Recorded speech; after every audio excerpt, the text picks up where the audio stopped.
प्रलयं प्रलयं दृश्यते जगती यंत्रबुद्ध्या न भियन्ते मानवमती. कृत्रिम ज्ञान लोभेन नश्यन्ति विवेक मानवतो विना विज्ञान भवती विनाश. अगदी खरंच या सोशल मीडियामुळे विश्वात वेगळं प्रलयाचं निर्माण झालंय. एकीकडे जेव्हा मानवाची प्रगती होत जाते आणि जेव्हा दुसरीकडे मानवाची स्वतःची विचारशक्ती हरवायला लागते, तेव्हा सोशल मीडियाच्या लोभात मानवबुद्धीचा विवेक नष्ट व्हायला लागतो. आणि सोशल मीडिया प्रभाव आणि परिणाम याची भूमिका काय असा विषय या ज्ञानपीठाला मिळतो.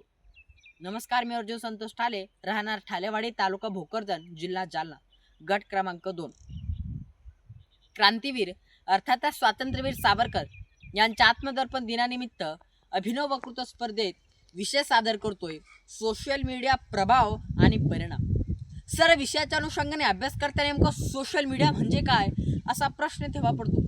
तेव्हा सोशल मीडिया म्हणजे काय, तर social media is an online media that connects people and allows them community and share quantity easily. Sir, सांगायचं झालं तर या सोशल मीडियामुळे आणि विज्ञानामुळे मानवाला आज सर्व काही सहज आणि सोपं झाले, पण जगणं मात्र अवघड झाले. कारणच 21व्या शतकात जीवन जगत असताना आधुनिक तंत्रज्ञानाचा उपयोग करणं गरजेचं आहे. पण झाले काय, आज विज्ञान आणि तंत्रज्ञानाच्या साहाय्याने आज मानव हा चंद्रावर पोहोचला.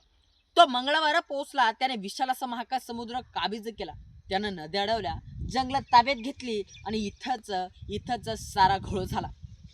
जशी त्यानं जंगलात ताब्यात घेतली तशी त्याच्या मनातील हिरवाई संपली. त्याने पाखरांचे संसार उद्ध्वस्त केले. त्यानं नद्या अडवल्या, त्याच्या मनातील प्रेमाचे झेरटले.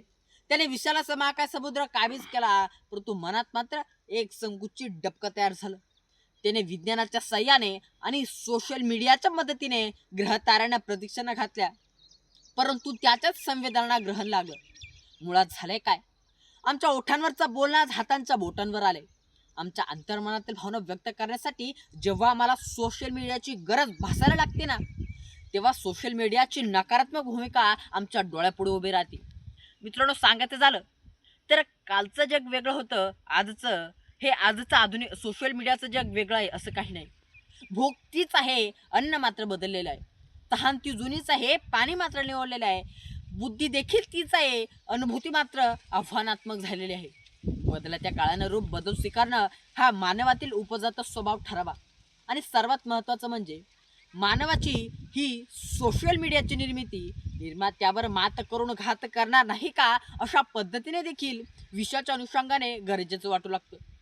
सदर विषयाचा अभ्यास करताना थोडासा ऐतिहासिक आढावा घेतला तर द्वापरयुगातील रामायण अथवा त्रेतायुगातील झालेल्या महाभारतात मानवाने केलेल्या तपश्चर्या ते साधनांच्या बळावर, दैवी शक्तीपासून ते भगवंताच्या प्राप्तीपर्यंत, मानवाने लावलेल्या चाकाच्या शोधापासून त्या 17व्या शतकात झालेल्या औद्योगिक क्रांतीपर्यंत, 18व्या शतकात डार्विनने मांडलेल्या उत्क्रांतीवादाच्या सिद्धांतापासून ते 1990च्या जागतिकीकरणापर्यंत, चॅट बॉक्स अलेक्सापासून ते सौदी अरेबियाच्या नागरिकत्व मिळवणाऱ्या यंत्रमानव सोफियापर्यंत, असा सगळाच मानवाच्या बुद्धीचा प्रवास पाहिला तर दुर्दैवाने एक गोष्ट मान्य करावी लागते की मानवी बुद्धी बरोबर आज मानवी श्रमाची देखील परिभाषा बदलली गेली. सर, सांगायचं झालं तर मानवाने ह्या सोशल मीडियाची निर्मिती बौद्धिक अडचणी प्रश्न सोडवण्यासाठी केली. एखादा परभाषी मजकूर सोशल मीडियाच्या साह्याने आपण त्याचे भाषांतर सोडून आपण आपल्या फोटोचे वेषांतर करायला लागलो. सोशल मीडियाच्या साह्याने आपण आपल्या फोटोबरोबर इतर मुलांचे फोटो जोडून ते व्हायरल करण्याचा ट्रेंड सुरू होतो. मग सायबर सारखे गुन्हे घडायला लागतात, वाईट विकृती जन्म घेऊ लागतात. एवढंच नाही तर तुम्ही अपलोड केलेले फोटो विकृत व्हिडिओच्या माध्यमातून व्हायरल व्हायला लागतात आणि आत्महत्या करण्याची वेळ येते, तेव्हा ही सोशल मीडिया घातक वाटायला लागते. सर, सांगायचं झालं तर मानवाने ह्या सोशल मीडियाची निर्मिती मानवाच्या स्वतःच्या मनोरंजनासाठी लावली. तो सोशल मीडियाला बोटांवरती खेळू लागला, परंतु तोच सोशल मीडिया मानवाला बोटांवरती खेळवतोय. आताच डॅनी नावाच्या ChatGPT बरोबर एक 13 वर्षाचा मुलगा चॅटिंग करतो. ही चॅटिंग खूप दिवस चालते आणि खूप खोलवर जाते.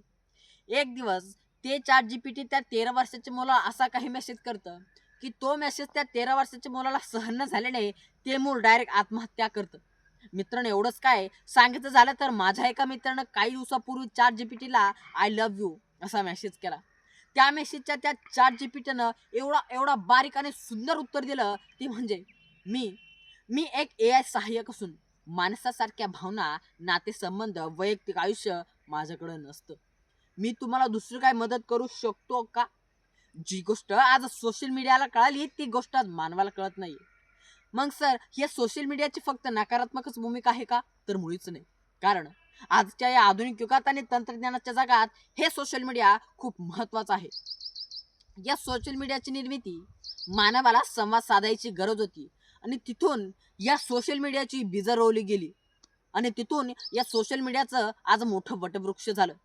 सर सांगायचं झालं तर ज्या अलेक्साला झालेल्या आजाराचं निदान हा मोठा मोठा डॉक्टरांना करता आलं नाही, त्याचं निदान सोशल मीडियाचाच एक रूप म्हणजे AI न केलं, हेही तुम्ही आम्हाला विसरून चालणार नाही.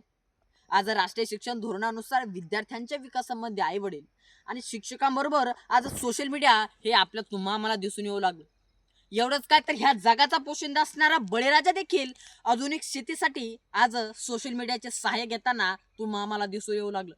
आज सकाळी धावत असताना डिस्टन्स आणि कॅलरीज मोजण्यापासून ते डायबिटीजच्या रुग्णाला शुगर फ्री अन्न खाण्याची आठवण करून देण्याचं काम हे आज AI करताना दिसून येऊ लागलं. आजोबांच्या सल्ल्यापासून ते आजीबाईच्या नुसक्यापर्यंत हे हे सोशल मीडिया महत्वाची भूमिका निभावत आहे. सर आजच्या या आधुनिक जीवनात जीवन जगत असताना हे सोशल मीडिया संपूर्ण देशाचं भवितव्य आहे असे मला वाटते. कारण कारण संत तुकाराम महाराज असे म्हणतात की तुका म्हणे दर्पणाचा सांग तू जैसा देखी तैसा लाभे संग.